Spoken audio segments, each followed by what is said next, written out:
Kasi hindi naman po nila kasalanan na nagkagulo-gulo kami dito sa Senado at hindi na-take up yung kanilang confirmation. The law is the law. Kasi maliwanag po yung sinasabi naming batas. Wala po tayong personalan dito. Wala nga silang kasalanan, but somebody is at fault here. And then we have now a problem with the law. Tama po ba na ang birthday ninyo is May 14, 1970, Yes, sir. which was last month? Yes, sir.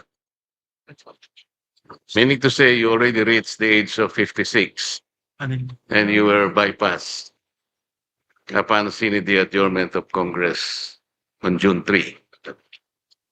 Is that correct? Yes.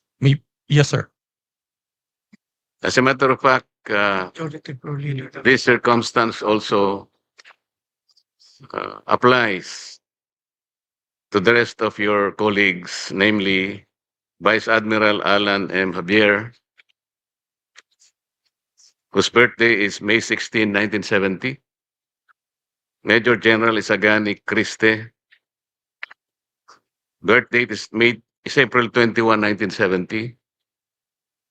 Brigadier General Naisforo Diaz, birth date May 5, 1970.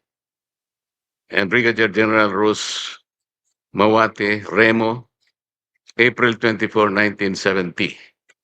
Meaning to say the five of you, General, already reached the age of 56. And everyone was bypassed upon the scene of the adjournment of Congress last June 3, 2026. That is a fact, sir. And are you aware of Republic Act 11939? Yes, sir. Republic Act 11939 amended Republic Act 11709. You're familiar of that.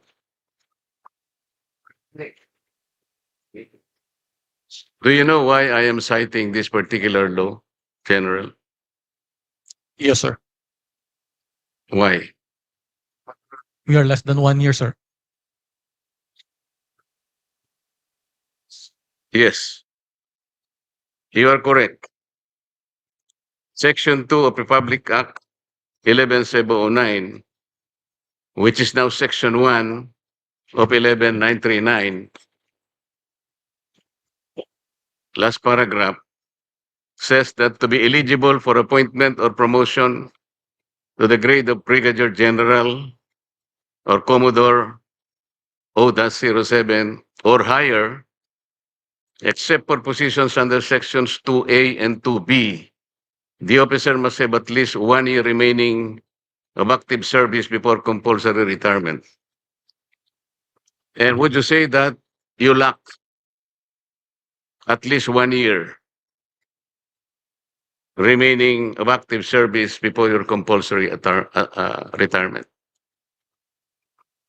Yes, sir. We were ordered to come here, sir, and we are directed to appear before the commission appointments. And so therefore, it only means that the five of you may no longer be eligible for reappointment in view of the prohibition under Section 1 of Republic Act 11939. Am I correct, sir? Yes, sir. Thank you. Thank you, Mr. Chair. Thank you, Honorable Marcos. Honorable Senator Ping Lacson is recognized. Yes, Mr. Chairman.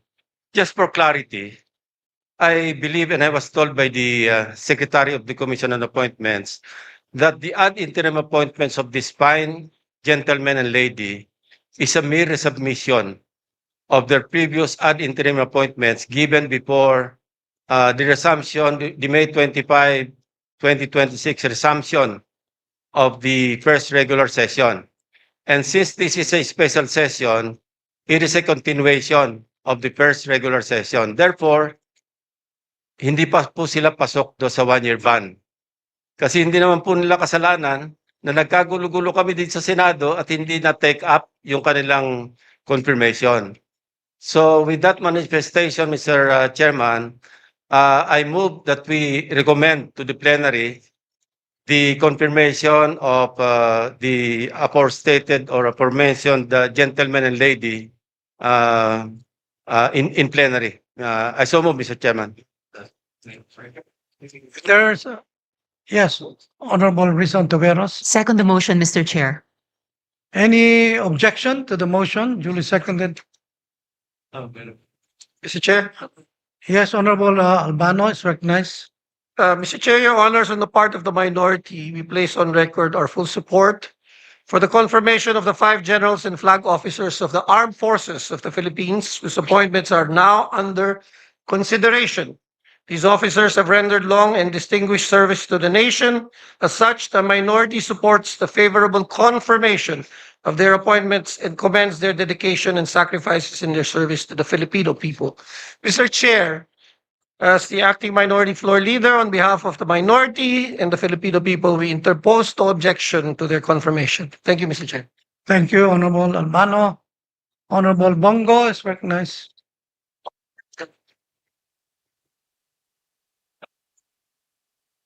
Mr. Chair, esteemed colleagues, allow me to express my full support for this commission. As this commission gives its consent to the well-deserved appointments of the senior officers of the Armed Forces of the Philippines. These officers have demonstrated professionalism. Opo, sir. Ano lang, support lang po. Manifestation lang po. These officers have demonstrated professionalism, dedication, and unwavering commitment to their duties in safeguarding our nation's sovereignty, protecting our people, and upholding the Constitution. Wala na po akong katanungan sa kanila. And in fact, itong dalawa, no, si Vice Admiral Alan Madrid Javier, Lieutenant General Edmundo Peralta are mga tanglaw diwa, class of 92. Their years of service, leadership, and sacrifice reflect the highest ideals of military service and have earned them the trust and confidence of their fellow servicemen. At naintindihan ko rin po na yung 1 year bar rule, no, na dapat nilang mahabol dahil bawat star na alam po ni Senator Ping Lacson yan noon pa, parati nating pinaglalaban dahil napakahalaga po sa kanila yung 1 star na madagdag sa kanila. Yan po dala-dala na nila hanggang sa kanilang pagtanda. At maraming salamat rin po Senator Ping sa mga suporta mo noon sa sundalo. Mr. Chair, dahil sa kanilang kabayanihan at pagbibigay serbisyo sa ating bansa, gusto ko lang pong bigyang pagkilala at pagpupugay sina Vice Admiral Alan Madrid Javier, Lieutenant General Edmundo Peralta, Philippine Army, Major General Isagani Ocampo Criste, na naging PSG rin po nung panahon ni dating Pangulong Rodrigo Duterte, Brigadier General Nice Foro, no? Medrana Diaz Jr., Philippine Army, and Brigadier General Rose Mawate Remo, women in uniform. Ma'am, sa panahon ng banta sa seguridad, sakuna at iba't pang hamon sa kapayapaan at kaayusan, sila ay naninindigan at naglingkod ng buong katapatan sa iba't ibang tungkulin at responsibilidad na kanilang ginagampanan. Napatunayan ng mga opisyal nito ang kanilang kakayahang mamuno at maglingkod. Panahon ng pandemya, panahon ng giyera sa Marawi, bagyo, lindol, baha, patuloy kayo nagtatrabaho para sa ating mga kababayan. At maalala ko po, nung panahon ni dating Pangulong Rodrigo Duterte, pinaglaban natin na madoble po ang sahod ng entry position ng military at lahat po ng uniform personnel.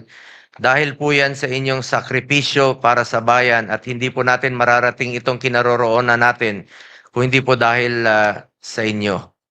As our first line of defense, your continued courage and commitment are vital to defending our country's honor, rights, and future. We also call on you to remain steadfast in protecting our sovereignty. Maraming salamat po sa inyong dedikasyon, sakripisyo at walang katulad na serbisyo sa ating mga kababayan. Wala po akong katanungan kung hindi nagbibigay lang po ako ng full support dito sa ating hearing sa Commission on Appointments. Dati naman po akong membro dito since 2019 at hindi po matutumbasan ang inyong kontribusyon sa bayan. Pero meron lang po akong paalala sa ating Armed Forces of the Philippines. Unahin lagi ang interes ng bayan. Unahin po lagi ang interes ng bawat Pilipino. Mabuhay po kayo. Maraming salamat po. Thank you, Mr. Chair. Senator Bongo. Yes, Honorable Marcoleta. Mr. Chair, I did not get proper explanation on the concern that I raised before this committee. I don't think we are in a position to violate an existing law. What I heard is an assumption that was passed on to the secretary of this commission. Somebody presumed that the appointment made last year is supposed to be continued. May I ask the secretary to explain that, if that assumption is correct? And if that assumption is enough to override the clear provision of the law? Honorable Lacson. Again, I'd like to clarify, hindi po last year. Before May 25, 2026, yung nag-resume tayo ng first regular session. Kasi nag-break tayo. Bago tayo mag-resume, they were given ad interim appointments by the President. So yun po yung ina-apply natin because a special session that we are having today is a continuation of the first regular session, Mr. Chairman. So yung birthday nila fell after. Kailan ang birthday mo, General? May 14. So yung ad interim appointments were given before May 14, I suppose. So you confirm that. So hindi ka covered ng 1-year ban.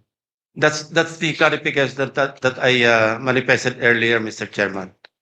How about the others? Covered sila ng hindi sila covered ng 1-year ban when they were given their ad interim appointments Before their before May 25, di ba?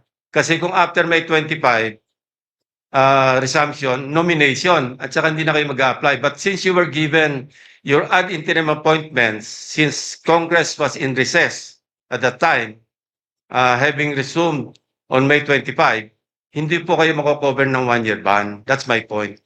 So I hope I satisfy the query posited by the Honorable Marcoleta. Thank you, Mr. Chairman. Well, Mr. Chair, that is an assumption. Somebody should explain from this committee if that assumption is correct. Because the law is the law. They have just reached their age of 56.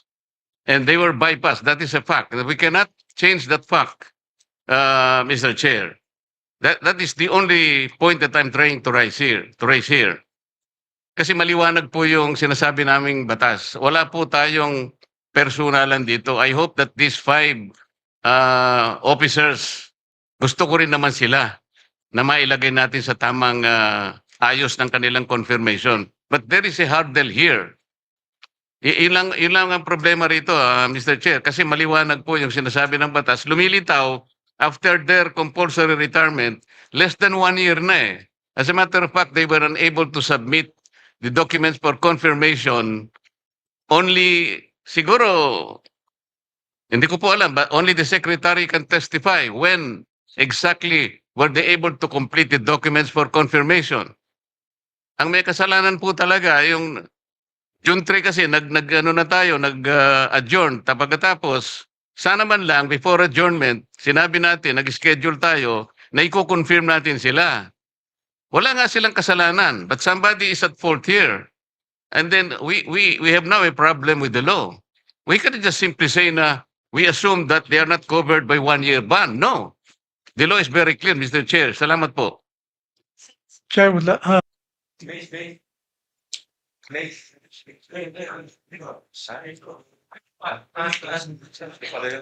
okay na? Honorable Teodoro? I'd like to make a manifestation, Honorable Marcy Teodoro. Mr. Chairman, point of information. Bago po ako rito pero meron po tayong kaso Matibag versus Benipayo, GR number 149036 of 2002.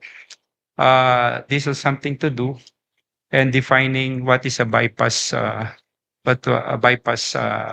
appointment.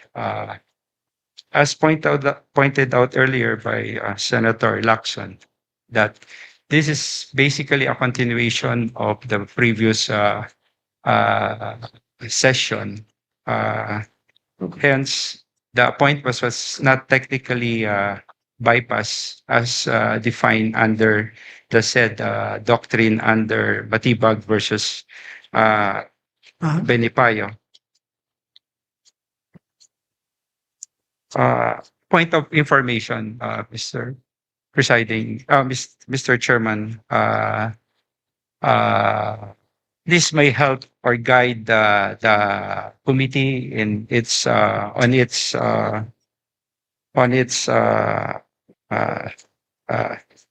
decision.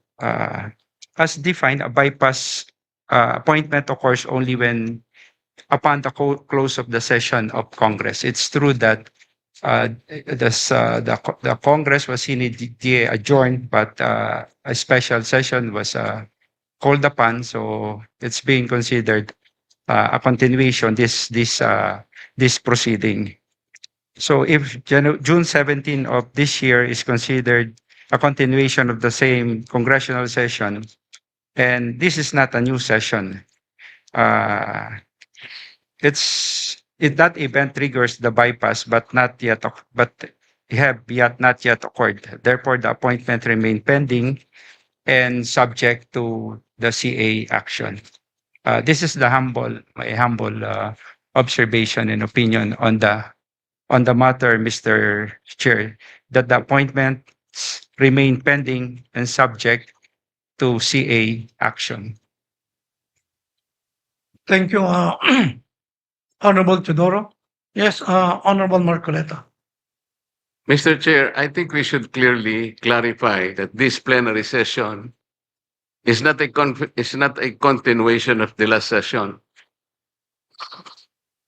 This plenary session is not a continuation of the last session, simply because this is a clearly separate proceeding, given that Congress adjourned sine die on June 3. This is very clear. We should not explain it any further. And Matibag versus Benipayo was quoted, Mr. Chair. In this case, Mr. Chair, an ad interim appointment can be terminated for two causes specified in the Constitution. Article 7, Section 16, Paragraph 2. Ang sabi doon, the first cause is the disapproval of his ad interim appointment by the CA. The second one is the adjournment of Congress without the CA acting on his appointment. Ito yung Matibag versus Benipayo. Mr. Chair, may I manifest that I have nothing against the 5 officers subject of today's confirmation. I think we have to thank them for their gallantry and service to our nation. I'm just trying to make a point here. But I am not objecting because we need to know and we need to articulate what is the law. That must be the concern of this proceeding, Mr. Chair. Sana wala na yung assumption kasi na sinasabi pa nila kanina that there is a continuation. This is not. Alam natin lahat yun eh. Because we are misleading our members for doing that, Mr. Chair.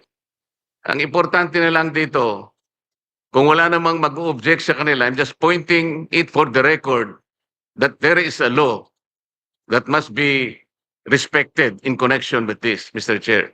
Thank you. Thank you, Honorable Marcoleta. Considering that earlier there was a motion of, Yes, Honorable, go ahead, Mr. Chairman. I was just going to yes. manifest Considering that this is the manifestations of the gentlemen are actually debatable because the Commission on Appointments is a different in constitutional body than Congress itself kung tutuusin. Debatable yun. Kaya talagang pwedeng continuation. Only for that matter, Mr. Chairman. Go ahead. Yes, majority floor. Thank you, Honorable Soto. Yes, Mr. Chair. Good morning, Lieutenant General Peralta.